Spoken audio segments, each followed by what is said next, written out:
Un moine, c'est quelqu'un qui veut suivre le Christ jusqu'au bout. Chaque jour, il se laisse conduire par le Saint-Esprit.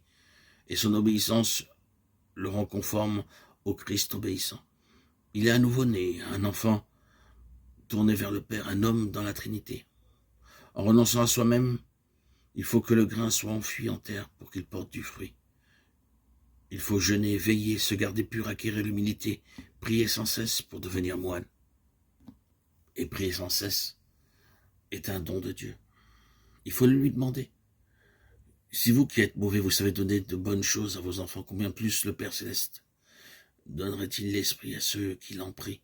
Il faut demander à la Mère de Dieu et au Saint d'intercéder pour nous. Que se passe-t-il alors lorsqu'on prie sans cesse? Ce n'est plus moi qui vis, c'est le Christ qui vit en moi. La respiration de Jésus en nous, c'est l'Esprit Saint qui dit Abba et qui prie pour tous les hommes. Prier pour tous les hommes, même pour les ennemis, c'est l'amour même de Dieu dans notre cœur. C'est le fruit de la prière.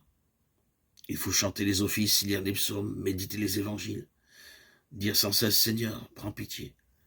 Le cœur se purifie, il devient humble et peut alors prier pour tous les hommes. Pour les pécheurs, il peut verser des larmes et donner son sang. Prier jusqu'à aimer ses ennemis. Et qui sont nos ennemis? Le moine n'a pas d'autre ennemi que les démons. Prier pour les démons, cela nous est impossible. Nous devons les combattre, mais les combattre par l'amour. C'est être crucifié avec Jésus. Nous descendons avec lui aux enfers. Un cœur pur, un cœur d'enfant seul peut triompher des puissances des ténèbres. Il faut qu'il n'y ait plus de haine, plus de mensonges dans le cœur. Il doit être le trône de la lumière et de l'amour. Voilà ce que nous sommes, le trône de Dieu, les temples du Saint-Esprit. Si nous sommes cela, alors nous aimons nos ennemis. Mais souvent, il y a autre chose que Dieu en nous. Nous ne sommes pas humbles et l'amour ne peut plus vivre en nous. Et au lieu de prier, nous jugeons les autres. Nous devenons la proie de nos pensées.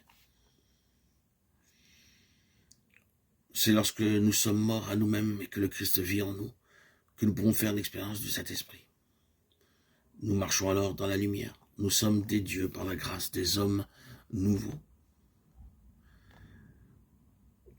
Et ainsi arrivent les sikias. Qu'est-ce que les sikias? C'est le silence de notre cœur, notre esprit, notre corps. Celui qui ne fait jamais sa volonté propre demeure en silence devant Dieu. Il s'efface dans son corps, son esprit et son cœur devant Dieu. Cet homme peut alors marcher dans la ville et vivre au milieu du bruit. Il est toujours devant Dieu.